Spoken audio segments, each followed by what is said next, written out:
Welcome to Startup Hacks, a We Global podcast. We explore the stories and secret strategies that women entrepreneurs use to save time and money when bootstrapping and building their businesses. I'm your host, Fernanda Carapina. Welcome back to another episode of Startup Hacks. I'm your host, Fernanda Carapina, and today I'm really excited to do a special episode for you where I get to spend some special time one-on-one and share with you a little bit about my own background and journey and my own startup hacks. I have spent a lot of time with some amazing entrepreneurs who have shared their secret sauce with you, and I thought it was about time that I give you some of my own.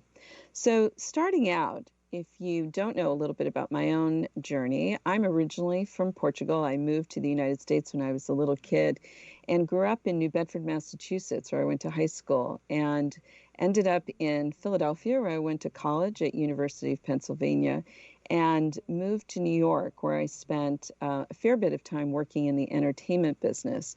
And then after several years, moved to Los Angeles to continue my career in media, where I was developing television shows for companies such as Paramount and Burlstein Gray. And I also worked at Lifetime and ABC and had the privilege of working with some of the best producers, directors, and actors in the business at the time.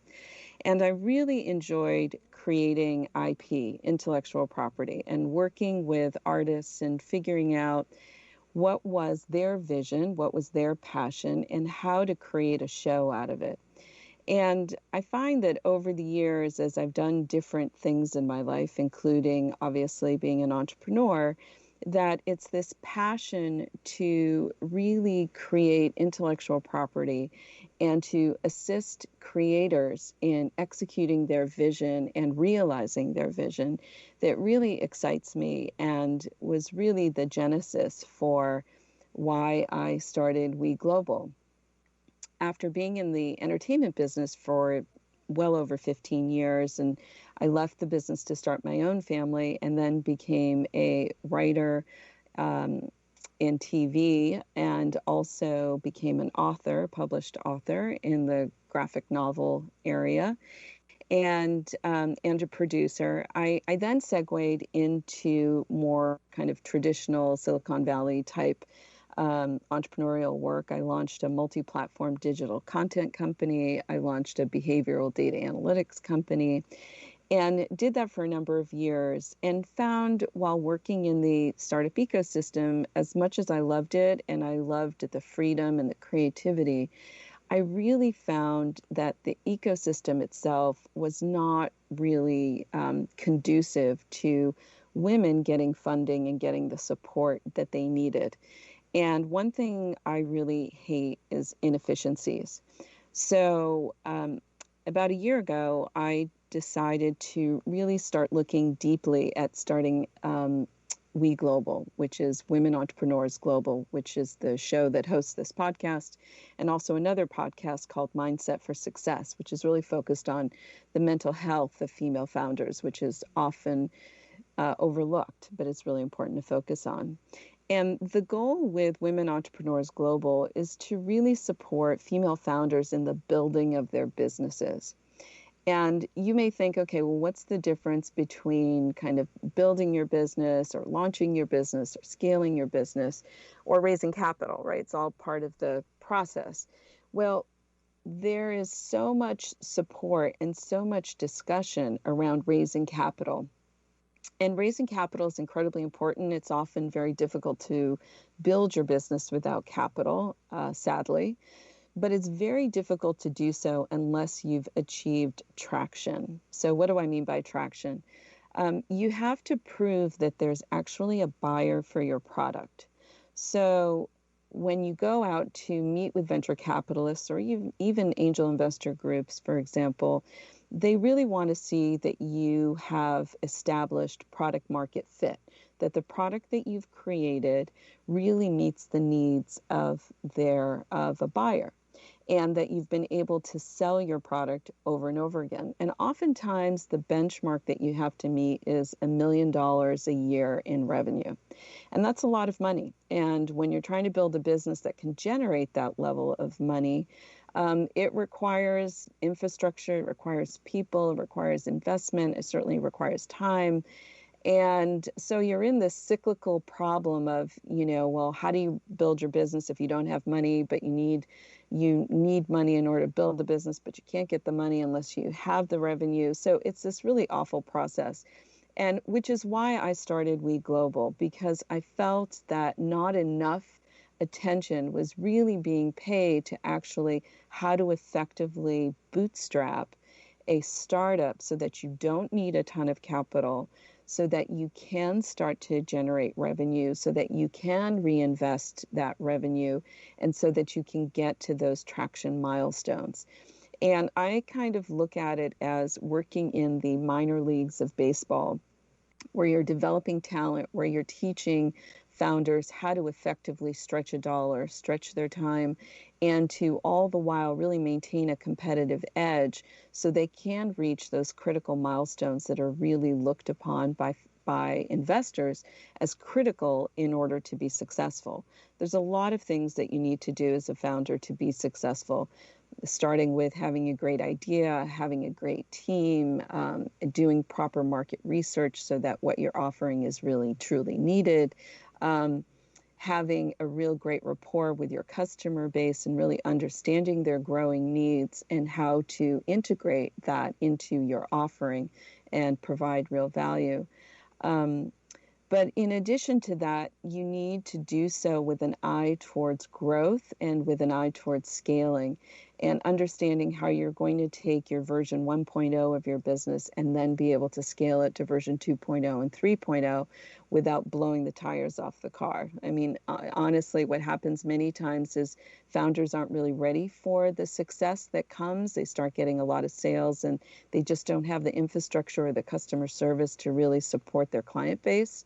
And then you're kind of running on empty, and then you're desperately looking for more funding so that you can hire more people. So it really requires a network of experienced professionals who really know the game and know how to support you. And that's really what Women Entrepreneurs Global is really all about. We wanted to create not only a studio where we would work hand in hand with founders in building their businesses, but we also wanted to create a do-it-yourself platform where we would have educational modules that teach you all of this. And you could watch these videos, whether you're in Africa or India or Central America, at your leisure, and become a member of the platform and educate yourself and upskill yourself, network with other female founders, network with your customers, network with your funders, and also get to know best-in-class service providers who can provide excellent services to you at a discount, all in one ecosystem, so you don't spend your life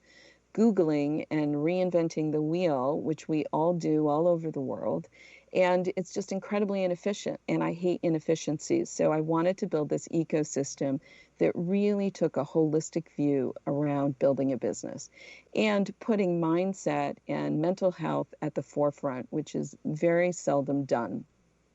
And one of the things that investors will look to first and foremost for first-time founders is whether you have founder DNA, whether you have good founder DNA. And that's things like, are you self-confident? Are you articulate?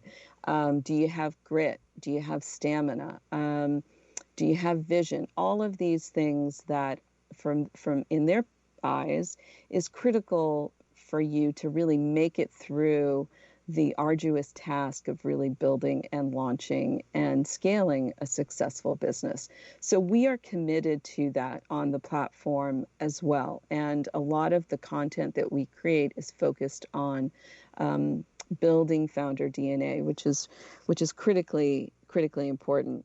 So that's a little bit about We Global and why I started the business. And I found that during this process, some of the startup hacks that I lean on that are very important to me are really around time management and the blocking out of hours of time to execute your vision. So you've heard, I'm sure, from many different people, different strategies. And one strategy doesn't work for everyone. So you have to seek out what is best for you. But I'm a mom. I have 2 kids. I have a very active personal life. So for me, I'm really limited to kind of a Monday through Friday, 9 to 5, 9 to 6 time period. So it's all about how do you maximize those hours? And I try to maximize those hours. And trust me, I'm a hot mess many days. And I think that the beauty of being an entrepreneur is to be okay with being a hot mess. Like, you get it wrong a bunch of times, you get it right a bunch of times. But the key is you keep on going and you keep iterating until you get better and better and better at it. And that's what makes an entrepreneur, a true entrepreneur, someone who is not afraid of failing, someone who's not afraid of being imperfect, because that's how you build a successful business. And so around time management, I find that for myself, I literally have to schedule my life into my calendar. And I literally mean like shower, walk the dogs, prepare lunch for the kids, periods of time where I'm doing creative thinking, periods of time where I'm responding to email, blocks of time where I'm doing administrative responsibilities like paying bills, household bills, setting up doctor's appointments. I mean, life goes on. You still need to make time for all that.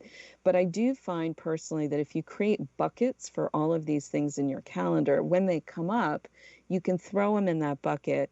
And if you use a system like Trello or some other time management software tool that defines the buckets, you can just throw it up on the board and you can say, okay, this is something that needs to get done when I'm tackling this bucket next.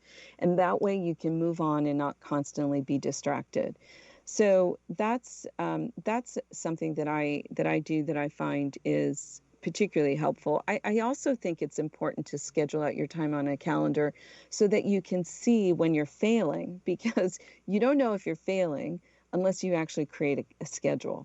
So I know, for example, if I'm supposed to be at my desk at 9 o'clock, or I'm supposed to be doing something at 8:30, and it's 9:30 and I haven't done either of those things, that I'm already running behind schedule. Now, you may think, okay, well, that's pretty obvious. It is and it isn't, especially in a time like COVID when you're home every day and it kind of seems like Groundhog Day every day. It's important to really be as structured as you can be so that you have the freedom to have downtime. And ironically, I think with structure comes freedom. And when you don't or I find for myself, when I'm not structured, I just feel like the time just drifts away and I don't know where it's really gone. And there's nothing greater than feeling like you've been really effective. And my personal goal is not to work harder, but to work smarter. So I ask myself all the time, how can I work smarter? And the answer to that question for me personally is to create systems. I used to work for someone at Lifetime who was really great at being organized. And she told me that she only touches a piece of paper once. And I always thought that was so awesome to be able to do that. So when things came into her inbox, and these days that would be your email, that you only touch it once. You don't go back to it. You handle it. It gets taken care of. You never have to see it again. It's deleted. It's gone. It's archived. So the key is to create systems so that once that system is created, you don't have to recreate the wheel again. So, for example, one of the things that drives me bananas is emails and all of the spam that are in emails. And I tell myself all the time, oh my God, I have to increase my spam filters. I have to do this because I don't want to look at all this junk email. So one system you can create, for example, is create an email or a Gmail or any kind of email that's free for all of your personal shopping so that you don't give away your family email or your work email to sites that are going to track you and spam you to death. And that way, it's an email that you can go to when you need to check if something's being shipped or if it's arrived or if you have a problem with something, but it doesn't clog up your email. And that's what I mean by creating systems. It's one simple step that has an incredible impact in terms of productivity in your life. And if I